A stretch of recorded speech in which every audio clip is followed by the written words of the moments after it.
사랑하기에 딱 좋은 날입니다. 무더위는 잘 보내고 계신가요? 오늘 말씀은 사무엘상 1장 19절부터 23절까지입니다. 오늘의 한마디입니다. 하나님은 때로 우리가 가장 사랑하는 것을 통해 당신의 가장 깊은 사랑을 가르치신다. 오늘 저희가 살펴볼 이야기 속에서도 자신이 가장 아끼는 대상을 믿음으로 하나님께 내어드리는 여인이 등장합니다. 오늘 말씀은 한나와 아들의 마지막 시간에 관한 내용입니다. 말씀을 읽겠습니다. 다음 날 아침 그들은 일찍 일어나 주님께 경배를 드리고 나서 라마에 있는 집으로 돌아왔다. 엘가나가 아내 한나와 동침하니 주님께서 한나를 기억하여 주셨다. 한나가 임신을 하고 달이 차서 아들을 낳았다. 한나는 주님께 구하여 얻은 아들이라고 하여 그 아이의 이름을 사무엘이라고 지었다. 남편 엘가나가 자기의 온 가족을 데리고 주님께 매년 제사와 서원 제사를 드리러 올라갈 때가 되었을 때에 한나는 함께 올라가지 않고 자기 남편에게 이렇게 말하였다. 나는 아이가 젖을 뗄 때까지 기다렸다가 젖을 뗀 다음에 아이를 주님의 집으로 데리고 올라가서 주님을 뵙게 하고 아이가 평생 그곳에 머물러 있게 하려고 합니다. 나는 그 아이를 평생 나실 사람으로 바치겠습니다. 남편 엘가나가 그에게 대답하였다. 당신 생각에 그것이 좋으면 그렇게 하시오. 그 아이가 젖을 뗄 때까지 집에 있으시오. 주님께서 당신의 말대로 이루어 주시기를 바라오. 그래서 그의 아내는 아들이 젖을 뗄 때까지 집에 머무르면서 아이를 길렀다. 아멘. 라마다임이라는 지명에서 라마는 높은 곳을 뜻하고 다임은 둘을 뜻합니다. 이 지명은 한나 브닌나, 홈니 비느아스, 성막 언약궤 등 둘씩 짝지어지는 배경 요소들을 상징하는 것 같아요. 19절에서 라마다임은 간략하게 라마, 즉 높은 곳으로만 표현되는데 이는 높은 곳이라는 의미를 부각시켜 하나님의 은혜와 영광을 나타낸 것 같습니다. 19절을 다시 읽으면 그러면 이렇게 되죠. 다음 날 아침 그들은 일찍 일어나 주님께 경배를 드리고 나서 높은 곳에 있는 집으로 돌아왔다. 엘가나가 아내 한나와 동침하니 주님께서 한나를 기억하여 주셨다. 이렇게 읽히는 거죠. 그 다음에 22절에는 나실 사람이 나옵니다. 우리는 나실 사람에 대해서 이미 사사기에서 자세히 살펴보았죠. 하나님께 특별히 구별되어 바쳐진 사람입니다. 신약의 세례 요한, 구약의 삼손, 사무엘 등이 대표적이죠. 심지어 나사렛 사람 예수님도 포함된다고 해석하는 학자들도 있더라고요. 11절에 한나는 삭도를 그의 머리에 대지 않겠다. 이렇게 기도하며 사무엘을 얻었습니다. 이 멘트는 민수기에 나오는 나실인의 전형적인 규례입니다. 삼손 또한 삭도를 머리에 대지 않았었잖아요. 그런데 오늘 말씀 내용을 잘 읽다 보면 한 가지 흥미로운 부분이 있는데 바로 한나가 엘가나에게 바로 서원의 내용을 밝히지 않았다는 것이죠. 22절을 보면 알 수 있는데요. 한나는 나는 아이가 젖을 뗄 때까지 기다렸다가 젖을 뗀 다음에 아이를 주님의 집으로 데리고 올라가서 주님을 뵙게 하고 아이가 평생 그곳에 머물러 있게 하려 한다. 처음 밝히는 내용이죠. 한마디로 아이를 평생 나실인으로 바치겠다고 엘가나에게 고백하는 장면이죠. 그런데 생각해 보십시오. 이 타이밍이 좀 늦지 않나요?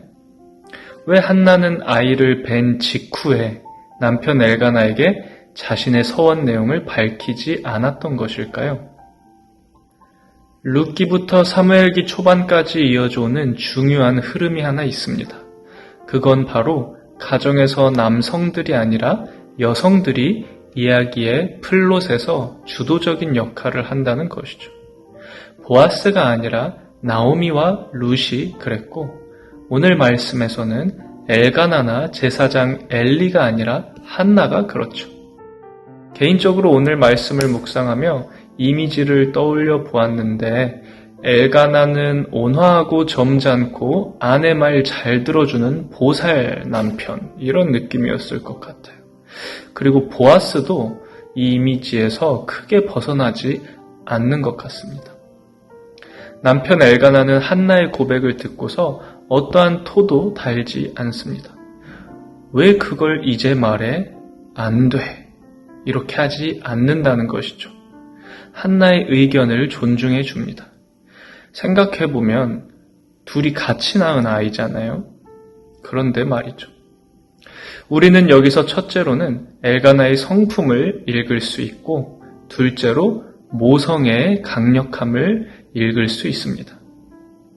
생각이 깊은 남편이라면 아내가 지금 뼈를 깎는 심정으로 말하고 있다는 것을 캐치했을 것이에요.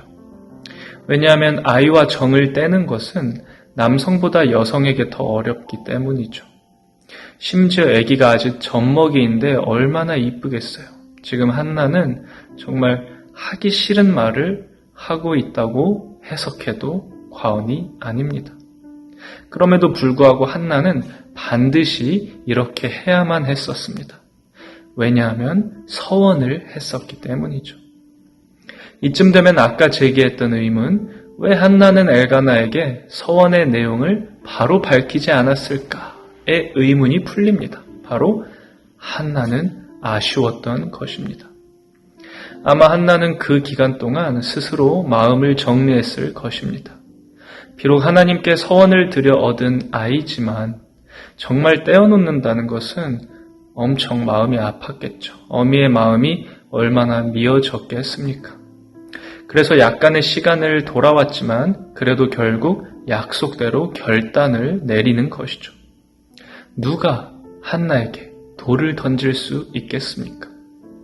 오히려 우리는 오늘 이 본문 속에서 아이를 향한 그 어미의 애틋한 인간적인 사랑의 정과 그럼에도 불구하고 서원을 지킨 신앙인으로서의 결기를 동시에 보아야 할 것입니다. 이 마음과 태도는 우리를 향한 하나님의 애틋한 마음, 즉 아들 예수 그리스도를 내어주셔서 우리를 죄에서 구원하신 십자가 대속의 은혜를 상기시킵니다. 적용을 해볼까요? 나는 누군가와의 인간적인 사랑 속에서 하나님의 사랑을 경험하는가? 또 나는 때론 인간적인 사랑의 마음을 하나님 앞에 내려놓을 수 있는가? 마지막, 나는 아들 예수 그리스도를 희생한 하나님의 마음을 알고 있나? 기도하시겠습니다. 하나님, 우리에게 생명을 주시고 사랑하는 이를 주신 주님, 오늘 우리는 한 여인의 눈물과 사랑 그리고 믿음을 바라봅니다.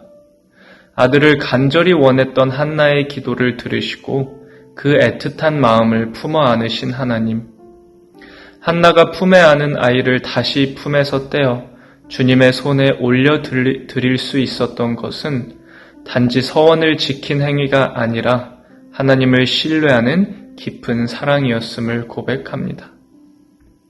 하나님, 사람을 향한 우리의 사랑이 얼마나 크고 진실할지라도 때로는 그 사랑마저 주님 앞에 내려놓아야 할 때가 있음을 배웁니다. 주님이 우리를 사랑하셨듯 당신의 외아들 예수 그리스도를 우리에게 내어주셨다.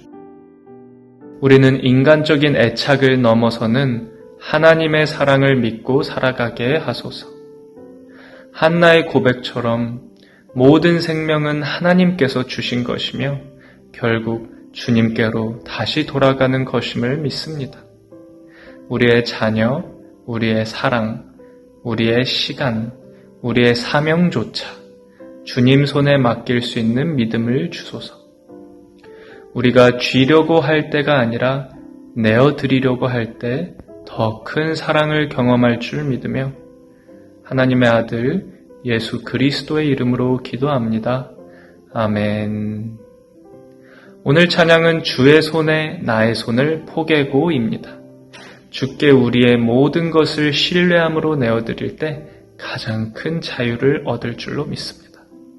그럼 오늘 하루도 주님 손 안에서 자유롭게 코스모스